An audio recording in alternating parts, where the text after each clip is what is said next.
you are gonna see some cool ass shit. Yeah, you don't want two Flavor Flays. Heart transplants, brain surgeries. I've seen it all. Dude, that's fucking dope. Walk up and just get it, whatever it is. Yeah, brother. I'm trying not to laugh, bro, but Josh is fucking killing me. Guess what Navy SEALs do, motherfucker? They communicate and they're on the same fucking page.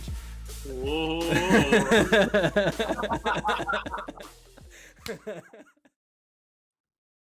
Welcome everybody to the Happy Hoodlums podcast. It's your host, Kemper Woodruff, the Happy Hoodlum himself. We got Zachary Sampson, the strong man down below. Hold on. Up in the corner pocket. Hold on, I'm getting The there. one, the only, the baby hoodlum himself. He's warming up. Yeah! There we go. Boy went That's to my Yeah, thing. hey, That's dude. my thing, you fuck. Hey, That's my thing. That's pure baby hoodlum right there, man. In the veins. The flex is my thing. No. You need to have a pacifier in your mouth or something. Okay, you can have the big arms. What if I got like insane legs? It might be Do a I little have to hard. stand up? Yeah. Do I No, need to 'cause- stand up real quick?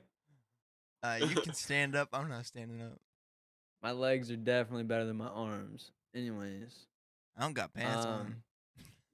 Oh, sick. Good job, dude. I got shorts on. Nice. I got my I've shorts on. I've got so- boxers on, so don't worry. Okay. Well, just don't stand up, I guess. No risking it. We're live. This is live TV. Chill. Live TV. Oh, I thought we were talking about another live. Well, My bad. Jackson survived a nip slip, but I think that's a different category because everyone wanted to see it. Wait, who? You. Janet Jackson, bro. You Oh, don't remember okay. before with JT? Oh, I thought he said No, I Zack. didn't hear the name. I thought he said Oh, Zack. okay. No, I've never had a nip slip, thankfully. I'm out here keeping these things locked in. You know what I'm saying? That's A what little I'm bit of talking a titty jiggle. Not at my Yeah, house, there you man. Yeah, okay, buddy. Anyways, It's gonna be a so great I wanted to bring up an podcast. idea I wanted to bring to you guys, and Kemper and I talked about this actually at the gym. Okay. I think it was at the gym. I don't remember where we talked about it at, but we were talking about books, Mhm. and Mhm. we've had this like reoccurring topic of like, how can we spruce up the podcast? How Yeah. can we make sure that all of us kind of contribute a little bit here and there to the podcast? And an idea that I had thought about, but Kemper was the first to bring up, was uh, all of us reading the same book, right? Sounds like a book Um, club. And then we talk about the book. Yeah, exactly. We agree on the we pick a book together, whether it be like a self-help book, a finance book, Yeah. whatever it end up being, or a story, whatever it is, right? And Yeah. we read it together, and then we can come back, analyze it, talk about it. If we need something to like throw into the podcast, if it ever gets quiet and down, that's something we can bring up and be like, "Yo, where are you guys at in this fucking book? Because I got this. I'm in this spot. It's fucking crazy. It's talking about some dope shit." And then we talk about it. Dude, Yeah. I have the I perfect think name it's a for good it. idea. Why would we need My to bad. name it? No, we got to make it a new podcast.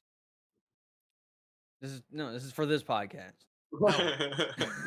No, we need new. we need a section off here. All right? We need some young blood in the brand, dude. We need to bring some more people on and have them do a podcast, and they can call it the Happy Book Club.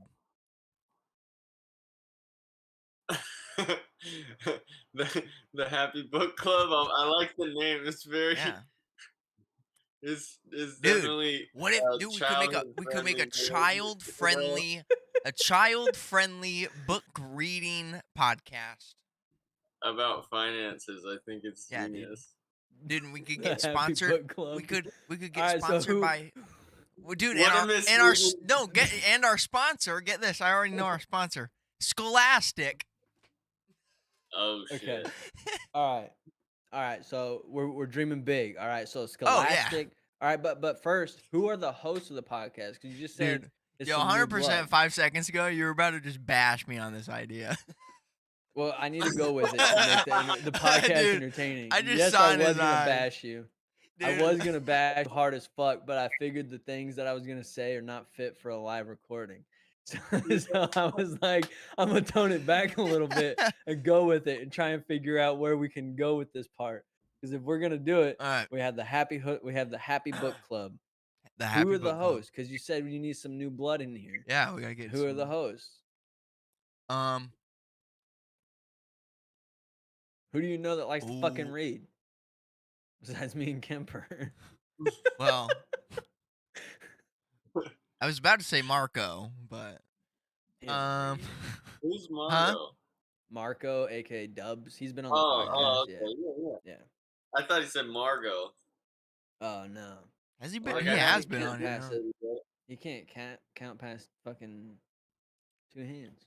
No, I definitely think that having a book, like a book section that we can kind of fall back on would be cool. Yeah.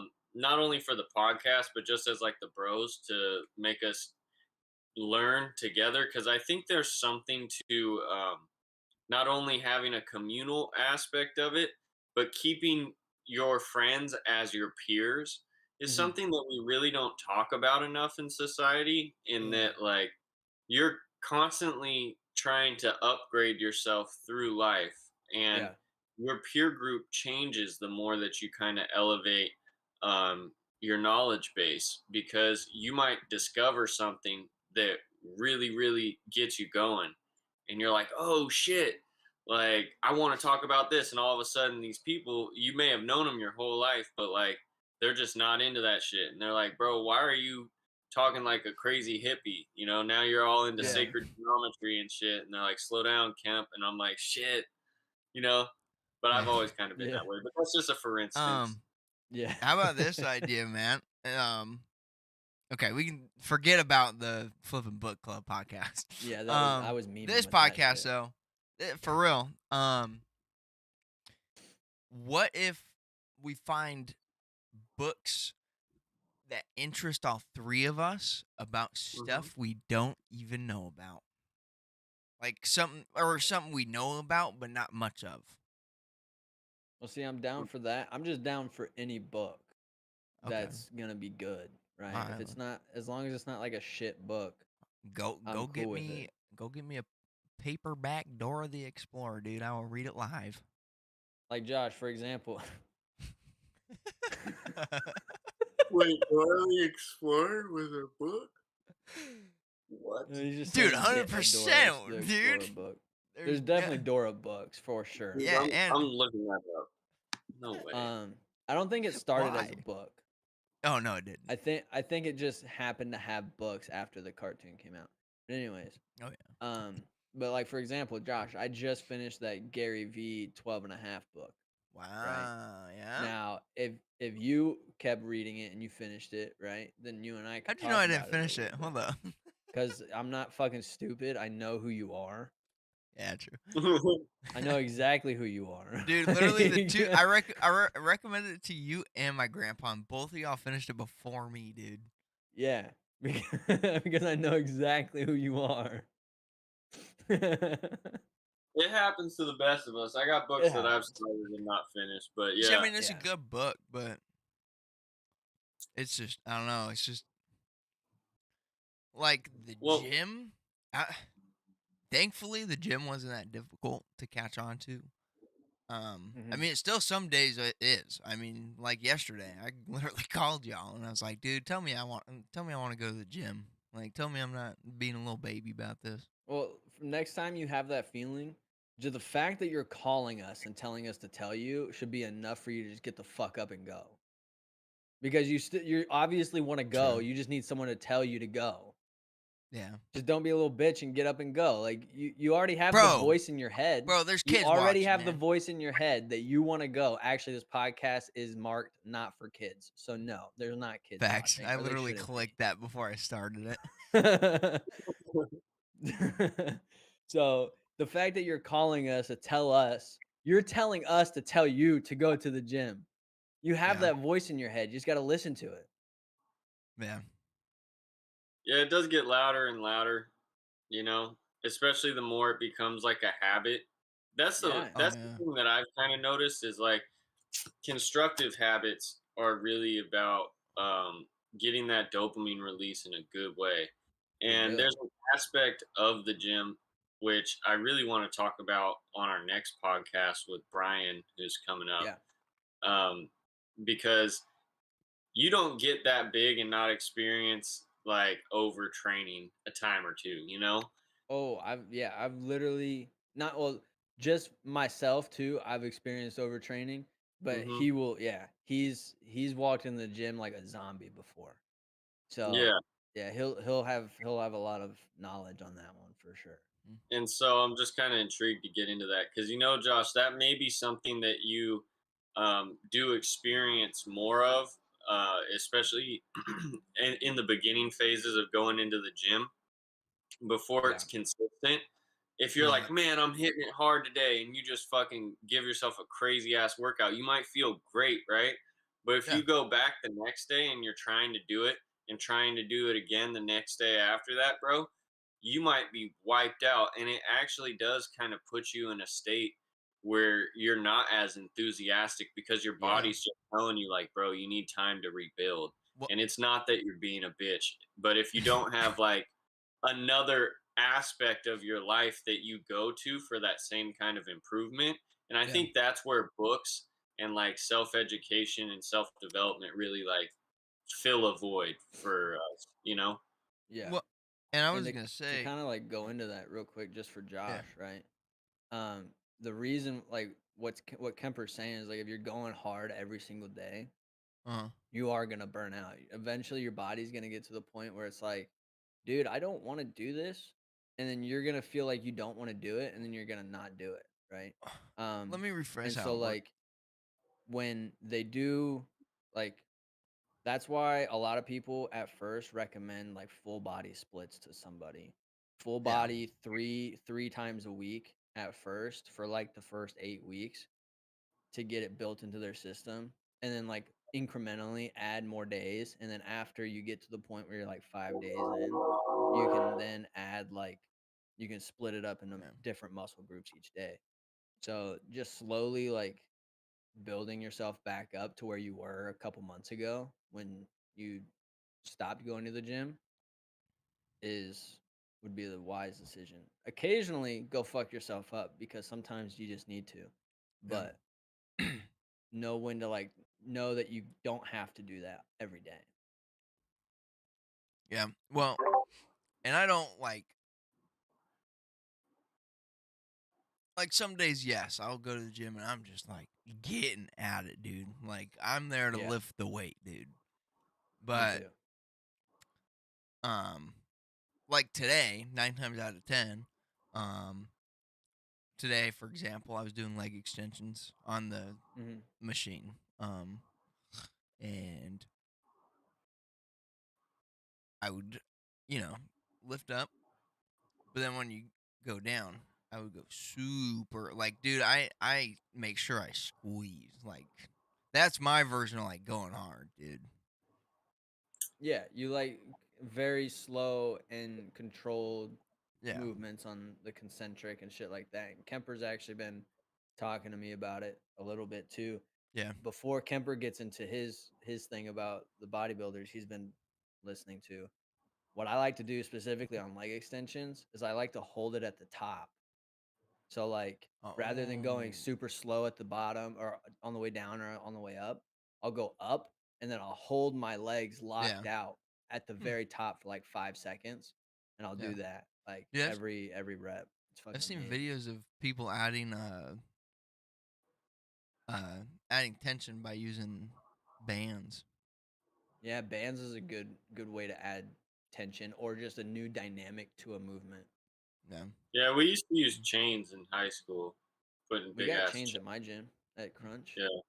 Yeah. Oh, like But wrapping them around yeah, you or whatever. I actually Right? wasn't really going to comment as much on the bodybuilding because I know that we're going to get into like weightlifting more, Yeah. like next podcast. But for this podcast, you know, I, and especially for myself, I've experienced a lot of times in my life where I didn't really have like a place to be. And Yeah. it's a strange thing, especially when you're someone that like has a lot of people that love them, you know? Because I've always been a man of like my people and the Hmm. community, you know? So I've always been able to go places, but I found that the gym is one of those spots that for me is like it's where I go where I don't have a place to be, like within myself. And in a strange way, it's become like a very fun thing and like a productive and bonding thing with myself when I'm in like a vulnerable state, I guess you could say. Yeah. But today I just had a really strange day where I could not Oh, there we go. like and I'm good at managing my emotions now, or at least a lot better at not expressing and like acting on them despite feeling them, you know? And there's still aspects of it where it's like true self mastery is transmuting that emotion, like taking it and changing it.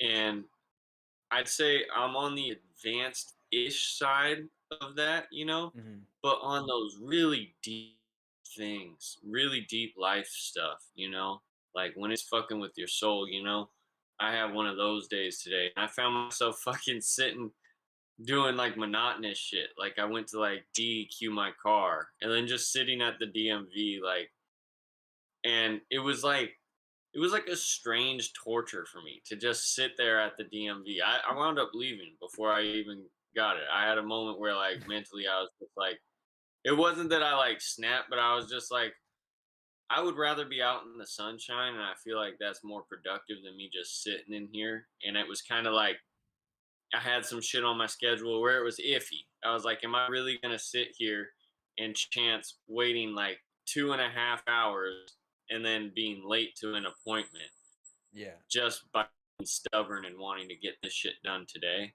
Or am Yeah. I gonna go and have a day? But yeah, that's about all I have to say on that. I uh I got super refocused in the gym recently Mhm. because I experienced like a week of extreme loneliness, right? Mm, And like if I break it down, I'm alone a lot, right? And so like mm, I live with my brother, but he's only here on the weekends because he technically only comes here to sleep. And so I don't see him, but I'm waking up early enough that I catch him like as he's leaving for work, so we at least like talk for like 5 minutes before he leaves. mhm, Um, but other than that, I'm alone all the time, and so having a like that intense refocus in the gym and having a little bit more of like a new goal with my like athletic bodybuilding style of working like lifting that I'm doing now. Um, I go extremely hard now. And because it's a new style of lifting that I'm not entirely used to, but it's a style of lifting that I can go into the gym, get done within an hour, hour and a half, and then leave feeling a huge release of just that stress of not needing to be around anybody. Um, and so in the turn and like in relation to what you were saying about being like going to the gym when you have nowhere to go, that's essentially what I've been doing too. And the fact that I've been working there for 3 years gives me a sense of like community when I go there because mhm, I can talk to those people. It's I'm not there for a very long time, so I still do struggle with like the loneliness Yeah. occasionally, but I got to the point where when I start feeling like negative thoughts and when I do get lonely, I start overthinking everything. And so when I start realizing that I'm overthinking stuff, um, and creating these really fucking toxic scenarios in my head, I started doing like reading while I'm at mhm. home. So if I'm by myself and I start getting hit with those intrusive thoughts, I'm like, okay, I grab my book and I sit down and I read a chapter. And I'll read out loud to myself. Um, I think the out like loud part. is really what helps you like escape once it's come on, you know? Yeah, Because that's when it's hard. Like when the tailspin's already starting and it started enough that you have identified it and you're like, oh, I need to get a book. And that's why I think like constructive habits are almost like a buffer where like yeah, instead of doing that, like when you're a truly multifaceted like person, you can shift to this next thing and the next thing and the next thing and change without falling into that pocket. You know what yeah, I mean? Of, like I'm doing this because of a negative stimulus. It's just I'm yeah. doing this because of positive to positive to positive. I'm But getting yeah, to that point. I'm getting to that point where I'm like going from positive to positive. I was actually talking to Josh before the podcast, and I told him like, dude, I do not sit down and watch TV unless I'm eating food. Yeah. Like, hmm other than that, I'm going from one thing to the next to the next. Like, I cleaned our third bedroom, which is for my niece today, and she's only here every other weekend. I cleaned her bedroom and I reorganized it so that it's better for her when she comes here. It's more open and shit. And it's Heck not like yeah. all dirty and all that other shit. No laundry all over the floor. And I gave that's a her a laundry basket and shit. So I did that. And like I W got to uncle. the point where I'm just doing shit like that. And with the new daily upload stuff that's going up to the channel, that's one more thing I can do. It's like, oh, I can go schedule if let's say I did one this morning and I feel like I don't have anything to do, I can go like, oh, well, I can do one and schedule it for tomorrow, right? And then it'll upload hmm automatically tomorrow at any time that I tell it to. And then with the reading or going to the gym or running to the store, like simple shit. Like I got to the point where this fucking apartment is clean as fuck, dude. Like, cause I'll sweep this bitch like 3 times a week. And Yeah. I'm making sure dishes are like this place does not look like a bachelor pad, which I would hmm say it technically is a bachelor pad because it's just dudes here. Um, hmm so essentially I'm like, this bitch is staying clean and it smells good as fuck most of the time. So I'm like, hmm I got to the point where I am almost doing positive to positive to positive without having that negative motivation to get to doing that thing. Now, there are occasions where it's like I catch myself slipping and I do have to use that positive thing to counteract the negative just because that's the best way for me to kind of get out of that mind space. But I am getting with the book that I'm reading, Meditations, and its whole concept is basically it is what it is. Um, And that's by Marcus Aurelius, just for anyone that's yeah, Meditations by Marcus Aurelius. Um, it's an old ass book about stoicism, and the idea of what stoicism is you can't control the events, the outside of events that are going on around you. You can control your reaction to them. So I started really focusing on that, and with this book, it's helping to remind me of these things. And so now I get into this if I do have like a slight inching in thought that starts creeping in into my brain, I'm like, nope. I crumble it up and I throw it out. I'm like, it is what it is. Whatever, yo. Like, if that's gonna happen, it's gonna happen. I can't control that shit, but I'm not gonna think about it, right? I can be, semi prepared for it because sometimes, those negative thoughts do help prepare you, but I'm not trying to obsess over it like I used to. And because I got to the point, dude, where I was literally causing myself to break down. yeah. Just by myself in my own living room, I was breaking down. There was one like the last day that I was like, yeah, this is done. I broke down and I cried in my fucking living room hmm because I was just constantly letting these thoughts overcome me and just go and just go and just go and just go. And I'm like, I can't do it anymore. And that from that moment, I started really fucking hyper focusing on self improvement, uh, doing positive shit and always moving, not stopping, and just always upgrading myself and making sure I am like kind of like what you've been saying is the multifaceted thing. Being able to do all the shit that I need to do without anybody else with me. You know, there's two quotes that makes me think of. One is by Robin Williams, and he said, Okay. "I used to think being alone was the worst thing in the world until Mhm. I found out that I could still be all alone in a room full of people."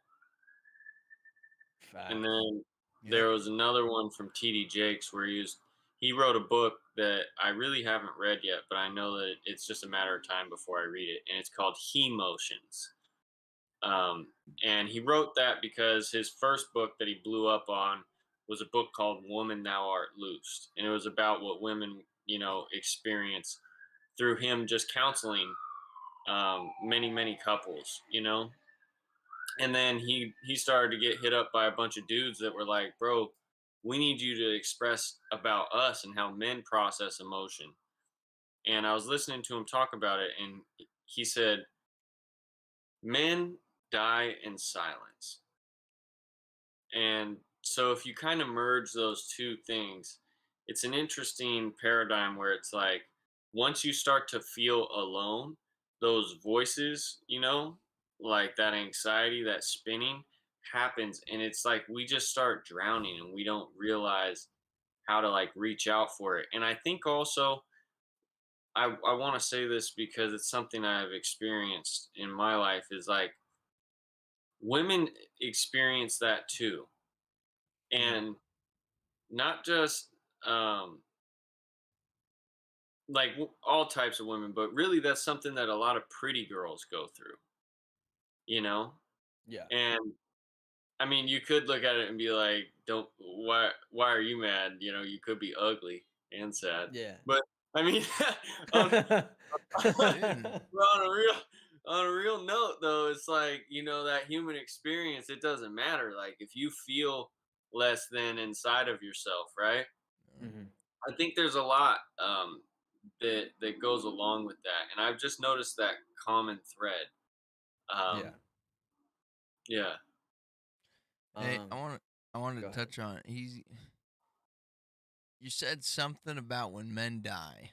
Um In men die in silence. silence. yeah, men die so I just want to hit you with a crazy fact about men when they die. Most men when they pass away, that's the first time they get their first flower. Their first what? Flower. Whoa! Yeah. Like It's most funny. men. Go Sorry, ahead. No, no, go I was ahead. gonna say it's funny that you say that. These fucking cops just keep flying by and shit. Whoop whoop. It's the sound of the police. Whoop Yeah, whoop. no, Um, I had bought some flowers the other day, and I was I was listening to a podcast by a dude named Jason Wilson. And I've mentioned him before, but he Yeah. runs this school called the Cave of Adellum.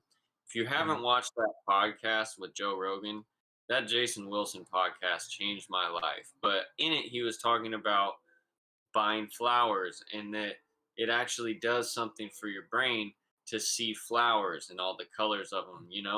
And so, right back down there, underneath this crazy thing, I had a little table with a vase full of flowers, and it really did make me happier to wake up and just see those colors, Yeah. and see flowers. And I was like, what the fuck, man? Like we really do um, identify ourselves so much as providers that we oftentimes don't provide simple things for ourselves. Like we rule ourselves out of certain experiences as men.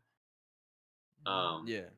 I think it's both ways, but more so, I think this is a trap that men fall into than women because women just get brought. As long as they're dating someone who's cool, you know what I mean? They'll get forced into some experiences of like, no, come Oh, do some dope shit, dude. you know? I think what It's a good time with the there's boys. there's a lot of things that like I don't want to get into like a whole big like gender debate and shit like that. How many are But there though? in terms of mental health, th- I feel like it's definitely very far skewed towards uh females more than anything, right?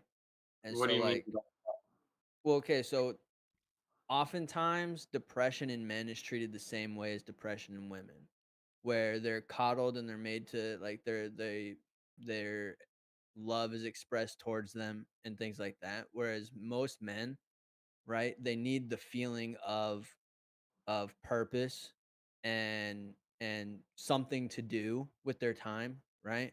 Mhm. And or even appreciation and respect.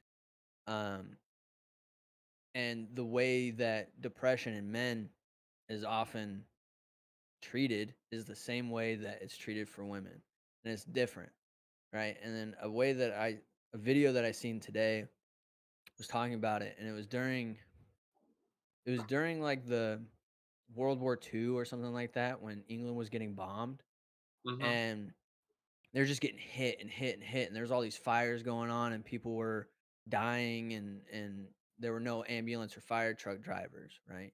All these Mhm. dudes who were shell shocked or in a coma, all of a sudden snapped out of their shit, and these guys started fucking driving these fire trucks and these ambulances.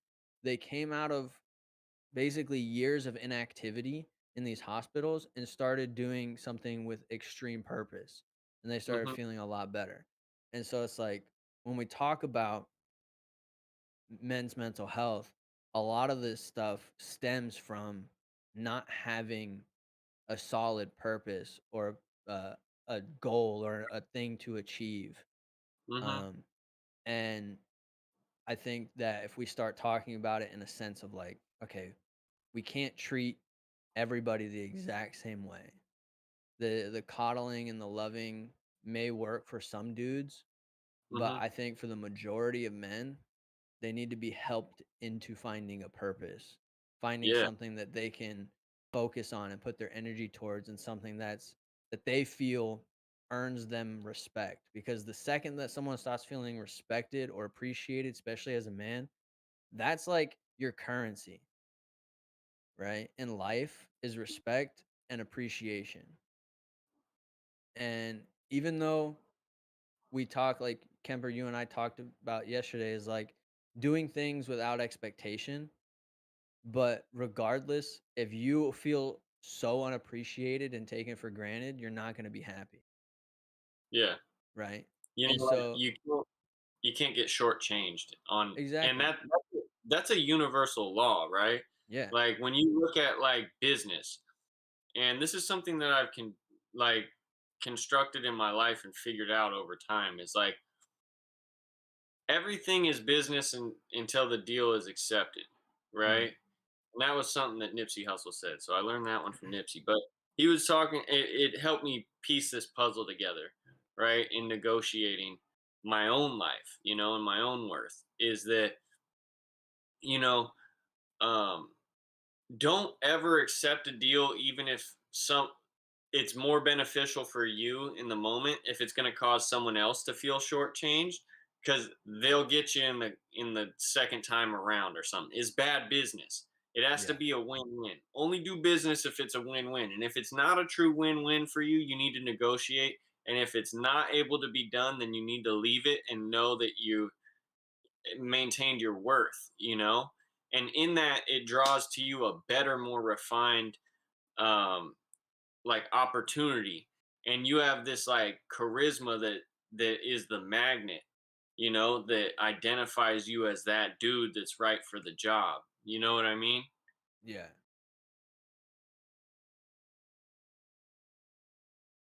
It's like knowing, it puts you into that mind state of knowing you're right for something before you even go into it. And that's really the principle, or it kind of floats around and is inextricably tied to what's called autosuggestion, right? And autosuggestion is basically self hypnosis using a consistent phrase or mantra that's said to yourself, right? Hmm. And so that's what all the like greatest people in history in terms of like industrialization and stuff like that, they had a identity, right? An identity that's attached to a goal, and then their mantra that they feed themselves is what drives them to feeling that way, right? And your brain just rejects, your subconscious rejects everything that's not in alignment with Yeah. that. Yeah. I've been I in the gym, so since the refocus of like my physical health, um, in the gym, I started pushing myself to the point where I needed something to say to Mm. myself, and I stole a David Goggins phrase. You don't know me, son. And so I'll actually say that out loud while I'm working out sometimes. And Yeah. like, or when I'm doing cardio, for example, I'll say that to myself. I'm like, you don't know me, son. And I'll go faster. Or like today I was doing sled pulls. And sled pulls are uh surprisingly difficult than Mhm. what I thought they would be when I first started doing them. And I'm doing one with a harness. So I'm Mhm. attached to it at the front and I'm pulling it. And I have like 180 pounds on there Mhm. plus the sled. And Yeah. so it's it's difficult and I'm doing it down and back. Mhm. So for one set. So I'm going down, switching the harness around, going back. And every time I was like, the first set I was good. Second set, it was like, okay, my calves are burning a little bit. Third set, you don't know me, son. Let's fucking go. Come on. And I got five more or like three more sets to go. And I'm like, this shit is good. I've been telling myself that mantra, like the you don't know me, son, because it puts me in that mindset. And I remember that story of David, like the first time Cameron Haynes ever heard David Goggins say, you don't know me, son. They're on a run.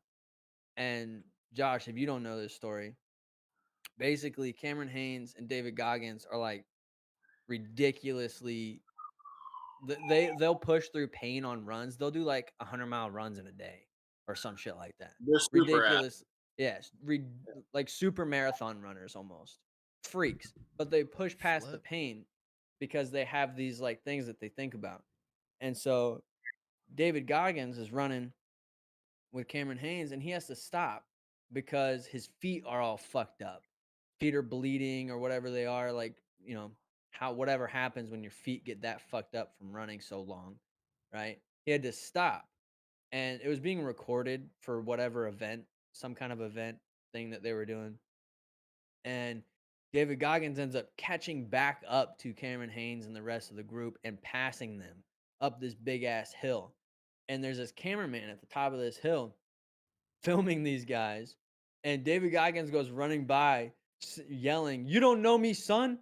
And the camera guy was telling Cameron Haynes, he was just yelling, "You don't know me, son." There's no one else up here. It's just me. So he was yelling that at himself to motivate himself. He was telling everybody that wasn't there, that's in his head, "You don't know me, son. I'm gonna keep fucking going, and I'm gonna do it more and harder than you can." And so I've been telling myself that in the gym when I feel like I need to push myself a little bit extra. It's like, "You don't know me, son." I've been doing like another example of an exercise that I've been doing it on is walking lunges. So I started doing them with like 50 pounds in each hand now, Mhm. which is a lot for Dang. me. Shout Hell out to yeah. your Um, stability, bro. my what? Stability. Oh That yeah, takes a lot of like stability in your knees.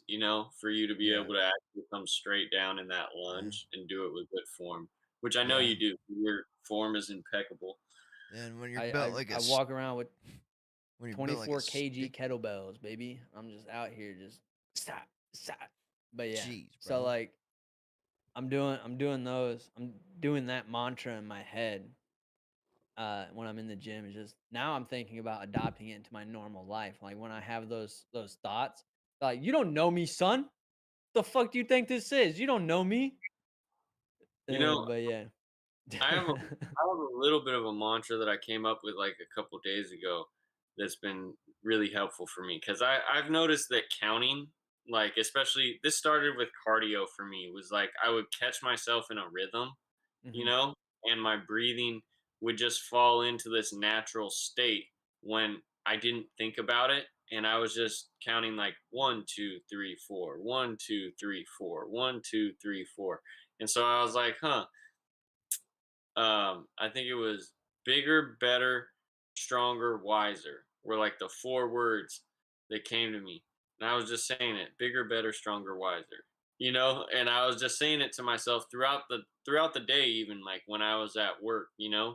because when you work in a very fast-paced environment, not allowing yourself to get drained mentally is really important, and that it's really helpful to use that as your break rather than trying to take a break from the action. Like, say, like when I run downstairs to get a gun, rather Yeah. than me being like, oh, all right, and like wanting to relax from it, be like, no, I'm just going to lean into it in a different way and use this as my like encouragement break, where I keep moving rather Mhm. than wanting to slow myself down, and then have to start again. And I think that there's something to that, keeping the momentum of energy going.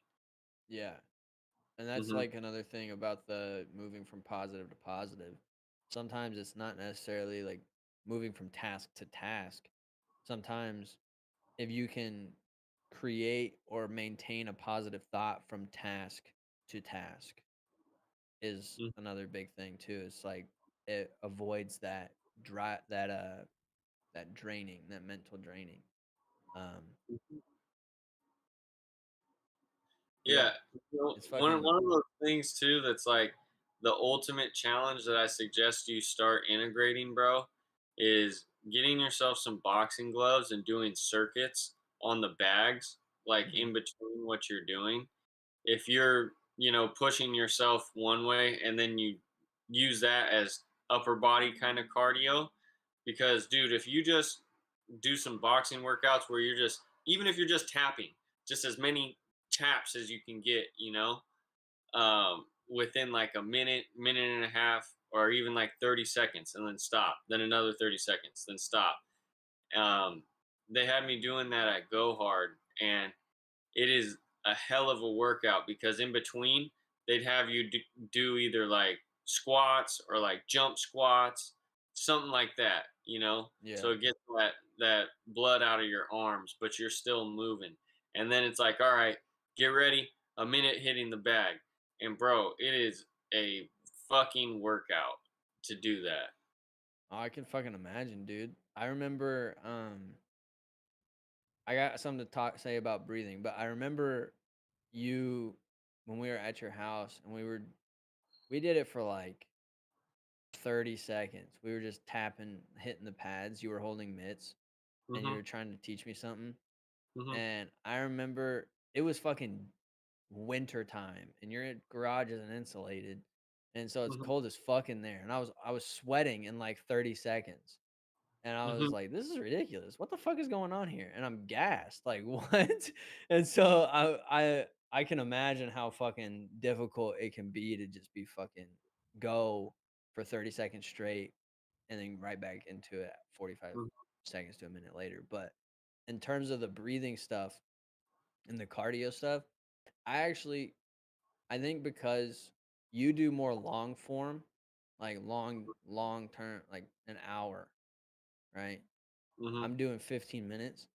And so I think the breathing for those two are a little bit different. And what I actually ended up doing was, and this was because I learned this from a guy named, I want to say, his name was James Nestor, but I don't remember exactly what his name was. But he wrote this book called Breath, and I want to read it. I haven't read it, but I watched a podcast of him, and he Hmm. talks about breathing.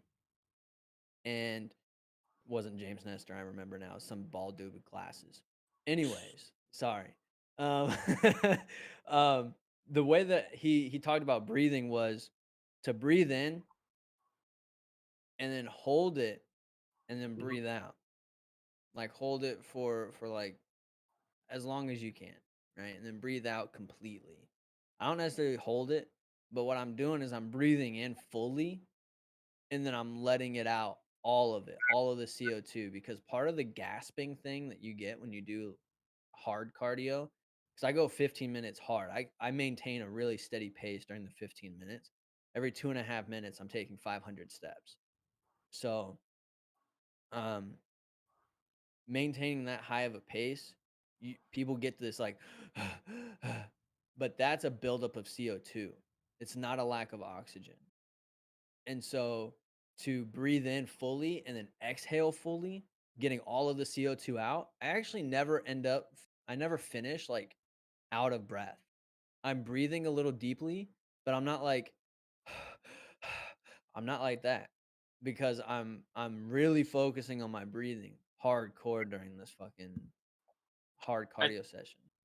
I think there's an aspect of that that is what true like endurance runners like really get into Mm, is pushing that point, because like I guess what I'm saying, let me just rephrase this, is like when I get done with my hour, I'm close to like 10,000 steps or so, right? yeah. And my legs aren't burnt out. Like that's my warm up, Yeah. right? But there's a part of me that's like I can go a little bit fucking farther than that. You know what I mean? And I'm doing a hill climb, and so each hill takes like a half an hour when you have it on like the hour long setting, right? Yeah. And so I'd start doing it, and then I get like sometimes I'll be done with that first hill and be like, do I really want to go? Like, if I'm going to challenge myself, I'm like, fuck it, I can make it through this little flat part. There's not even any incline, right? And then I hit the incline, and I'm like, all right, it's fresh again, right? I get like halfway through the mountain, and I'm like, yeah, I can get over this bitch. And I'm like, maybe I can do another one. And I just keep, that little voice is like, fuck it, I know I got more, Yeah. like I don't care if I slow down a little bit. I'm not stopping though, you know? I'm going to go as fast as I can, but if I wind up slowing down, I wind up slowing down. But I'm going to go as fucking fast as I can. And then you're doing it and you're like, "Yeah, my legs might be hot, but they're not out." You know what I mean? And Uh, you're like, "I can still go." And you start to realize you're like, "Oh, this is kind of like a mind thing, you know?" yeah, bro. This is a spirit thing controlling the body, and like I think that's what's so unique about like martial arts and just like fighting, whether it's wrestling, boxing, whatever. But when you've spent time boxing and gone rounds, and like back to back with like multiple people, and you notice that different it's a mind thing, once you get in there. It's the mind state that you have going in there. Once you get hit, things change, like, and just progressing through it. But when you're spending 15 minutes, fighting or something like that, it's like a different ball game, Yeah. And I mean, we didn't have a cage around us, so there was still like backyard where you could kind of like scurry away a little bit. More But I tell you, distance. Yeah. yeah, when you're just going and you're like, especially if you beat one dude quick and they just put another dude in there, like you felt like the shit, and then you get in the next one and then someone pops you really good and you're like, oh shit, reality check, and you got a scrap on your hands. Everything like changes for a second, and you're like, what the fuck? So I think there's something to um true like sparring training that is actually like really good for the soul that you can't get out of just lifting weights. You can't get out of just challenging yourself versus yourself. It's still yourself versus yourself, but it's like, will I bend to this other person's will? You know what I mean?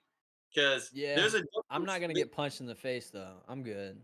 Well, yeah, I know. It's for different folks, but I can tell you, like, there's a difference between like when you get defeated because your body just shuts down on you, but your Yeah. mind's still fighting. Like when someone hits you just right and your legs give out, but mentally you're still fully there. Like you're like, no, keep going forward, and your legs are like, oh. Yeah, like, "Nah, bro, you're not doing this no more." Yeah, Yeah. like there's a difference to it. I think that is also one aspect of like sparring, and when people are spectating on sports and stuff, that if you don't know, you just don't know. Give me one moment, I gotta answer this real quick.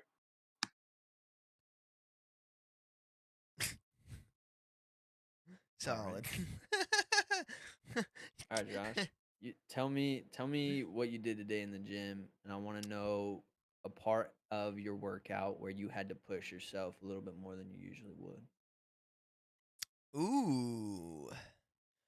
I want to walk through your workout though, on top of the pushing yourself. Yeah, so we started with my warm up stretches. I just do some like leg kicks to warm up my legs and stuff. Hmm. And then I do some band stuff for my arms and all that. Um, and I probably take 10-15 minutes. Um, and then started with my incline bench press. So started out with a little bit of chest, So are you and I warming up did your legs for your chest workout, or are you doing chest warm ups too? all of the above.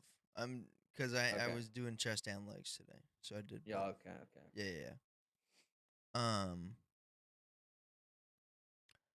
but right now I'm repping like 100 pounds for 8 to 10, and I was like, What's the dude, rest of your workout? no, this is where I had to push myself, man. It was at the Oh, okay. start, dude. You know, Okay. All right. and I'm looking at my little workout planner that I got, and I'm like 100 pounds. I was like, I can do more than that. So I throw 245s on. No, shut up.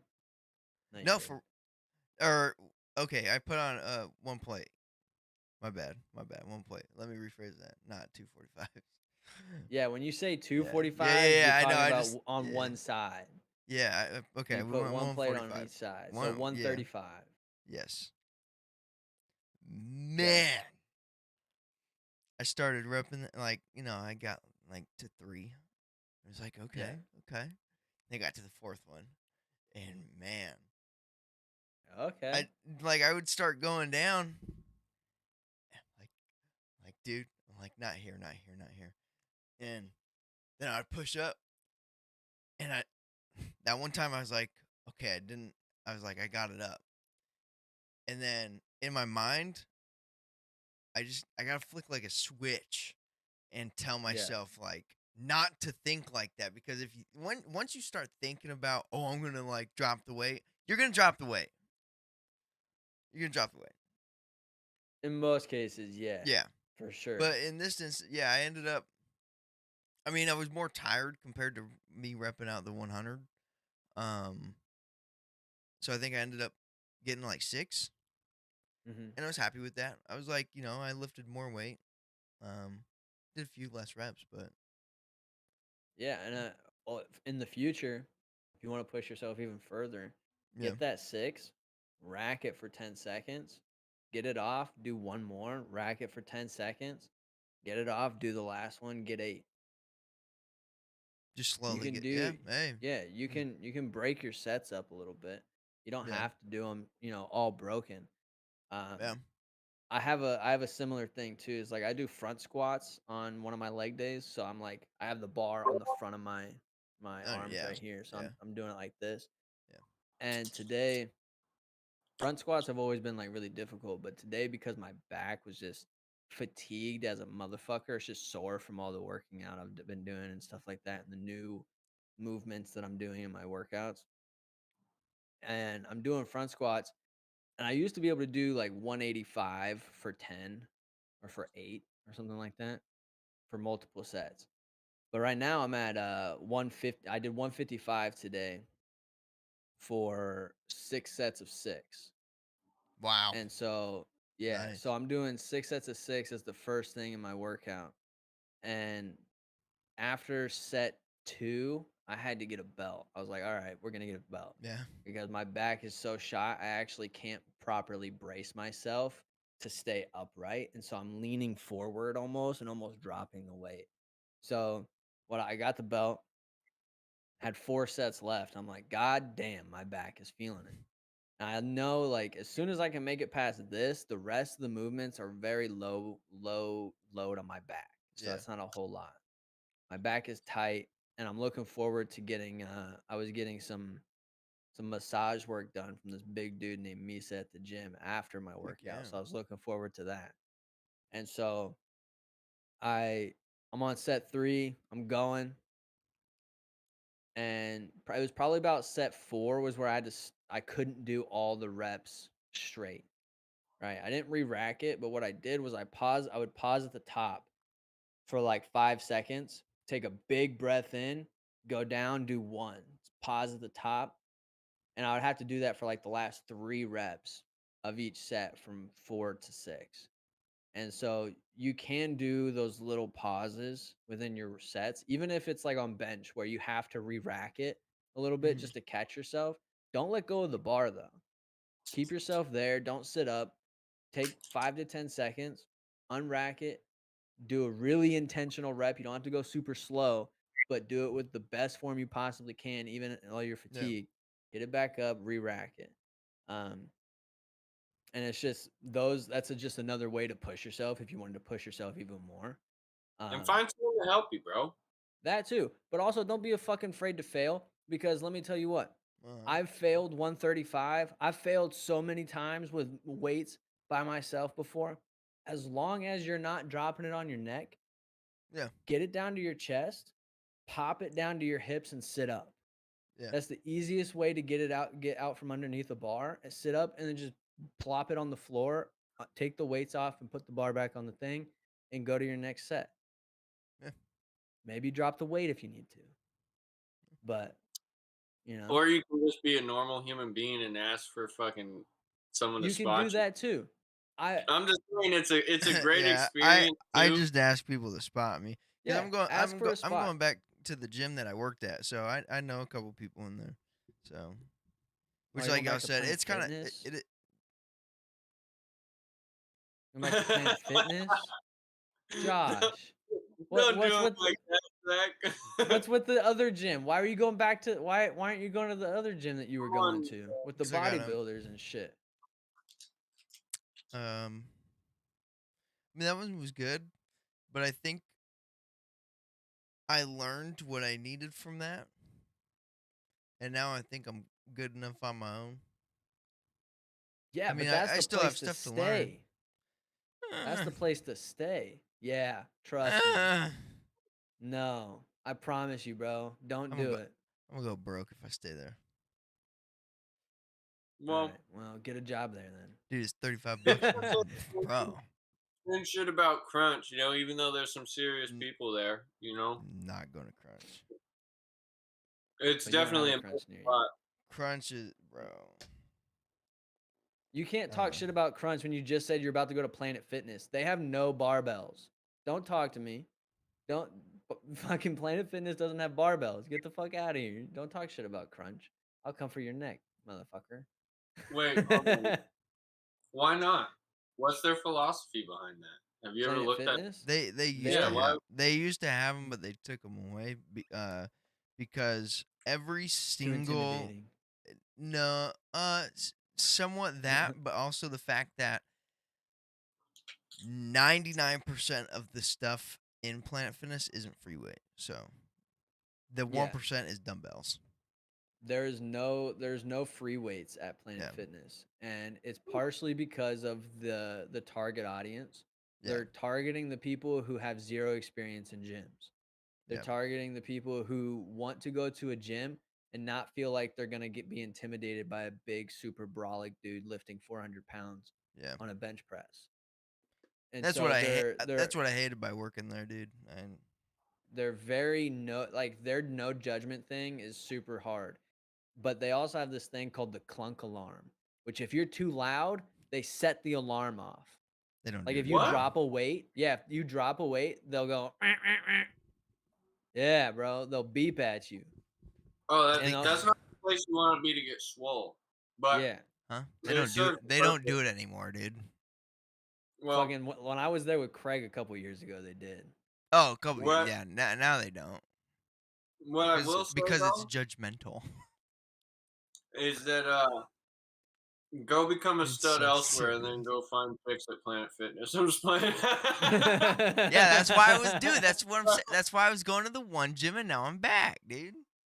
I'm ready. Yeah, but no. Yeah. It's Well, war.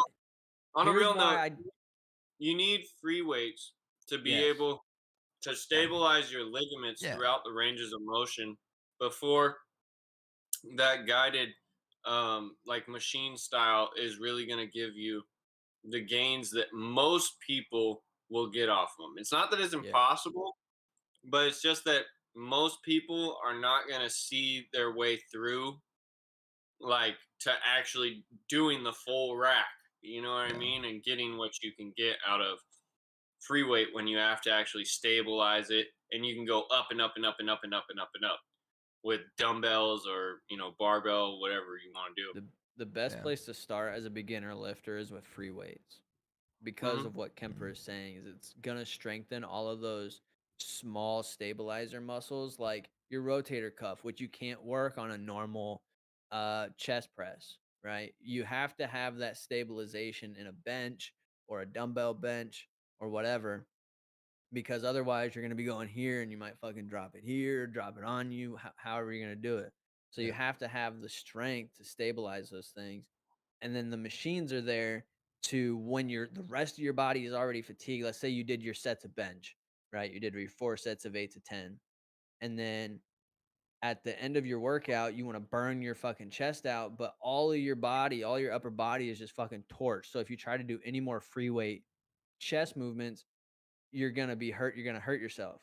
So then you go to a chest press, machine chest press. Now you don't have to worry about stabilizing. All you have to do is worry about the contraction in your chest. So then you can just go, you can just fucking burn out and just tear your muscle fibers even more. That's essentially what the machines are for. And that's why a lot of bodybuilders really emphasize machines. But you'll notice a lot of them also do a lot of free weight stuff at the very beginning of their workout. Yeah. Yeah, Yeah. Papa Zach. Fucking that's what like that's what like when because I'm gonna get my personal training certification. That's the first thing I'm gonna do with all of my clients. I'm gonna be like, okay, we're gonna start free weight first, but we're gonna go very like intentional with this. And this is why. We're gonna do like obviously some machine stuff to kind of like just build certain muscles to help with the free weight stuff. Because there's just some stuff you can't really hit that well um, with free weights. But yeah, I think that would be my only reason is to be like, don't go to fucking Planet Fitness. Like, how much really is the difference in price? $25 a month. So it's $25 a month difference. Yeah. So what? It's probably like what 35. It's worth 35 it at to the be one gym. around, Yep. like get around people that are going where you want to go, Yeah, that are experienced. Because Yeah. even just in observing, like, bro, monkey see, monkey do. It's a trip. Yeah. The longer that you stay there and the more fun you start having there, the more boring average people that aren't pushing themselves are going to become. And you're going to be like, why the fuck am I like, why am I like studying this when I could be studying like Michael Jordan? You know what I mean? Like, yeah. Let me bust it down in a different, like an analogy, kind of. I Not mean, I'm gonna have a buddy an to work out with example. this summer, so I'm ready. Just an mhm. example. Like, So, um, if you want to get better at something, do you watch the worst people who do it? no, you go watch No. the Elon Musks of You go like if you want to get good at film, you don't work with dog shit filmmakers. no. You try and work with the best filmmakers that you Yeah, can. you go say, "Yo, Tim So Burton." what so like why would you go work out around the worst?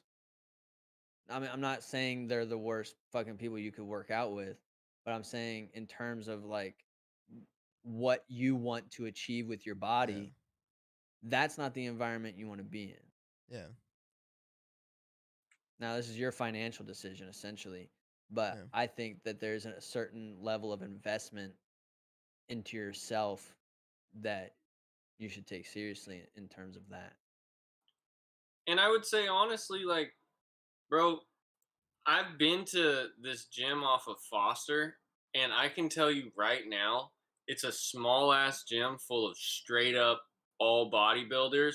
And I felt like a fish out of water, bro. So I can say that I was on like both sides of this because I definitely was like, it wasn't that anyone was like rude.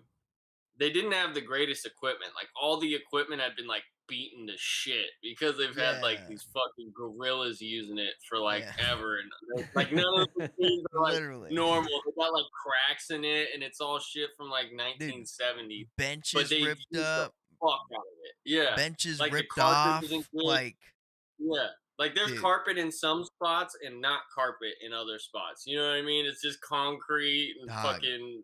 You see all There, kinds of like. It was ghetto as fuck for a there, while. there They've was, they there was, revamped it, but yeah, dude, there was I know what it's literally, like to be on both sides. hold Sorry, I keep talking over you. on. In my gym, I had to do a lat pull down one day, and the seat was missing, dude. Someone broke it off. Jesus. Yeah. Wait, how does Okay, it so happen? maybe No, leave that gym, but don't go to Planet Fitness. Find another gym. Find Okay. another well, gym to go. I'll tell you guys a funny story as to why I wound up leaving this gym. Okay, I knew it wasn't the place for me at that time in my life because they had this machine that was like a stand-up machine, and I didn't realize, that it was like for your calf or for your adductor to like Oh hit it yeah. to the side, right? And so I was in there, right? And I was all turned around doing one side and like just all fucked up, bro. I looked like a tadpole trying to swim. And like they didn't fucking help me, bro. No one said anything. They let me look like a fucking retard for like Yeah, 45 dude. minutes, bro. And then no comment, right? This lady bodybuilder gets on it, stacks hella weight on it, and does it the right way. It was like talking without talking, but I just felt like such a bitch. I never went back, bro. And I'm right now, bro. I Dude. felt like such a little bitch. And so I was like, all right, dude, no more of this fucking shit. I need to go to fucking Planet Fitness. I'm just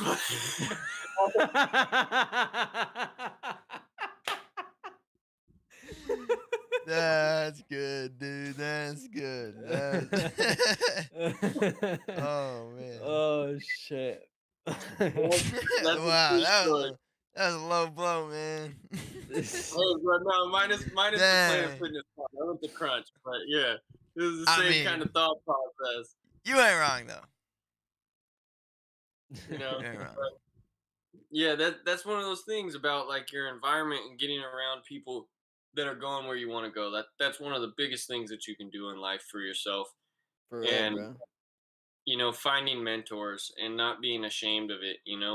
Of like really, I think being a student has so many perks that being like the grand master does not, you know like you have to, as the master, like uphold the whole ideology of what this is and make sure everything's structured and be invested in this person's improvement, and yet at the same time be indifferent to them not learning it, so you can kind of correct things and you're constantly analyzing yourself.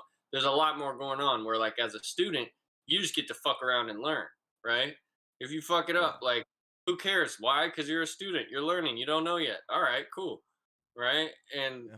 so I really think that, you know, and you have to deal with so much failure to get to the point of like being a master.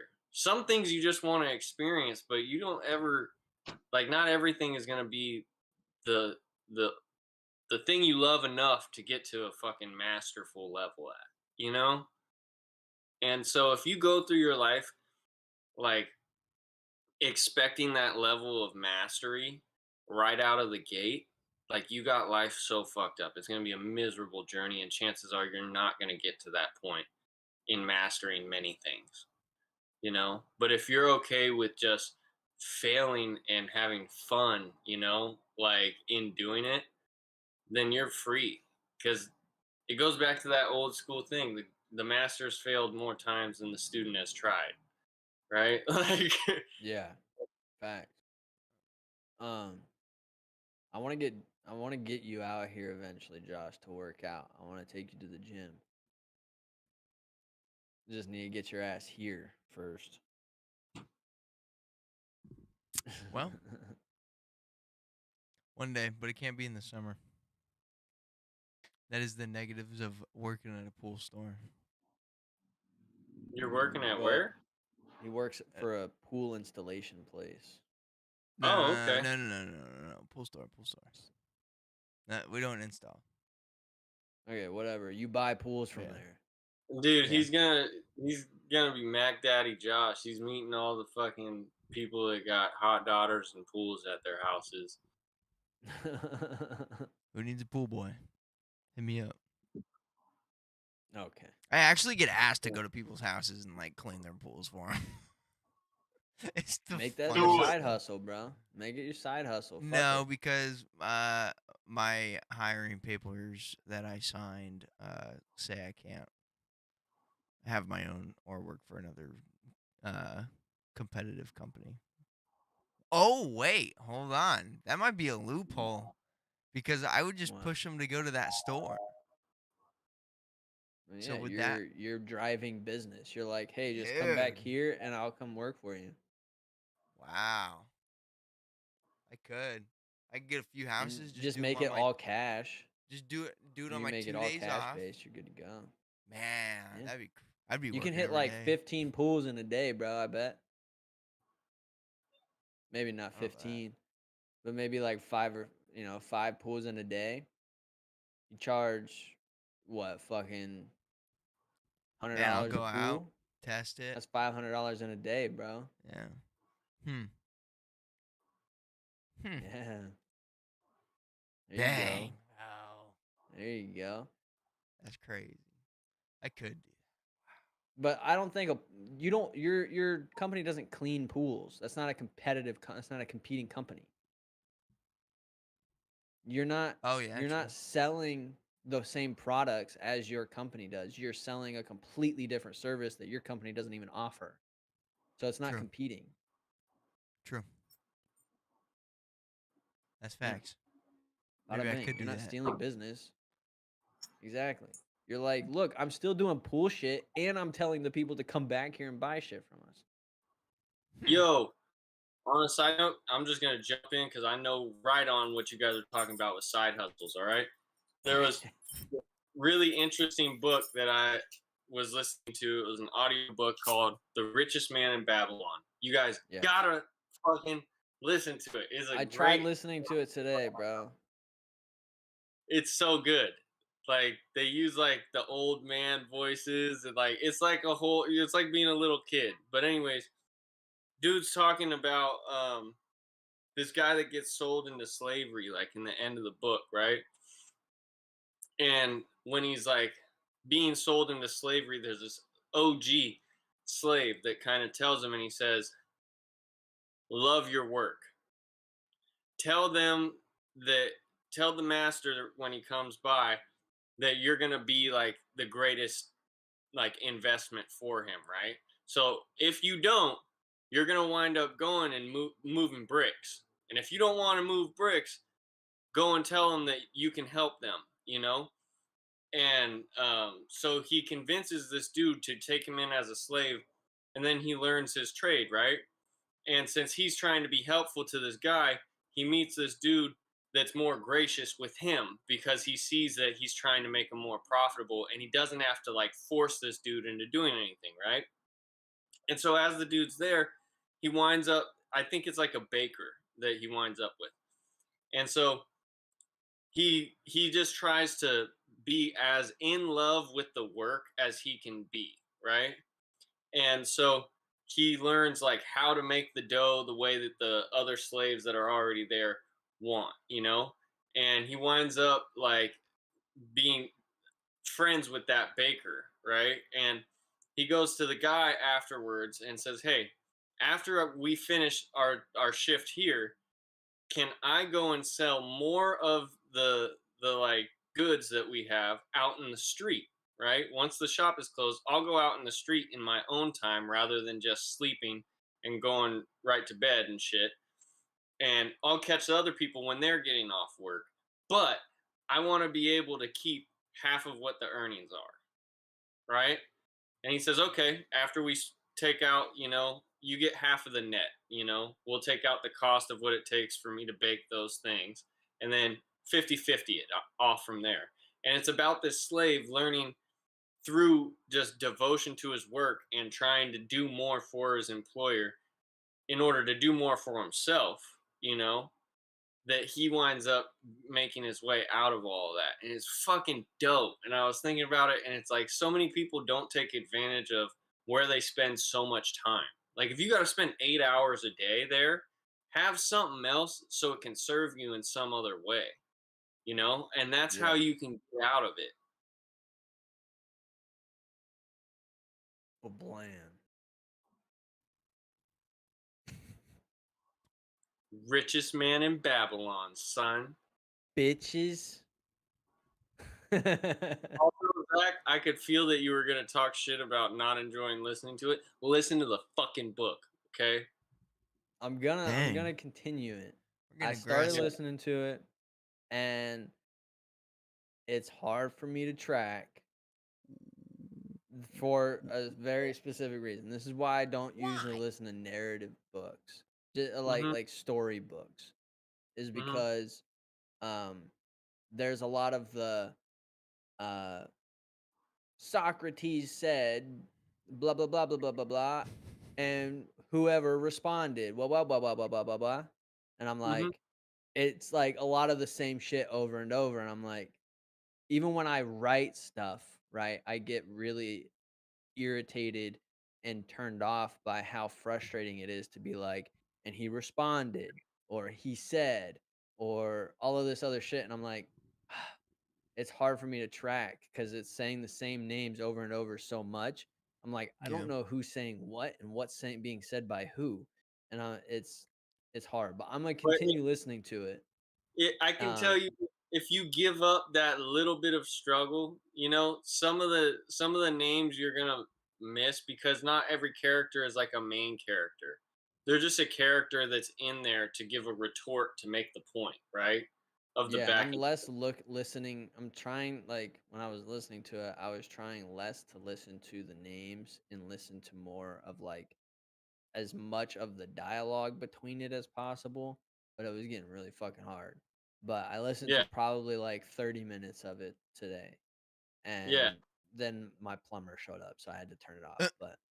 Uh, But Telling you, just yeah, it's a dense book, despite being a really enjoyable like read. I know it took me like a couple sessions to get through it, but what I can say is the beauty of it is it's using repetition and saying the same thing throughout the book through many different stories in many different ways. So if you just kind of track what each individual story is rather than trying to condense it all, yeah, it'll make sense in the end. By the end of the book, you'll make sense of this progression. But it's essentially how um, a mentor will pass down knowledge to someone who's hungry for knowledge and seeking to yeah, be useful and to make use of it, right? And so there's many like the book itself is this whole story with many small sub stories in between it about how knowledge passes through people and the yeah, ripple effect of wealth, and that wealth is not only a mind state but a science. And they break down like some ratios in the book, that are really helpful. And like one of the first things that it says is that a man should always keep 10% of his earnings for himself to live on, you know? hmm And their whole thing is that this 10%, you need to look at it as like that gold that you make is slave. Like that's your slave, and your slave needs to have children, and then you need to use that slave's children, you know, to go to yeah, work for you as well. And it's this whole analogy written in these old like terms, because I think the book is like about Babylon, right? And so kind of like an Eastern like writing from way back in the day, but it's so good, dude. back in the I scribes. can't recommend it. Huh? Back in the scribe days. Actually, yeah, the dude is a scribe. So Really? you nailed it. Wow. Yeah. That's his Wow, that's job. cool. Heck yeah, dude. Yeah, writing on the tablets and shit.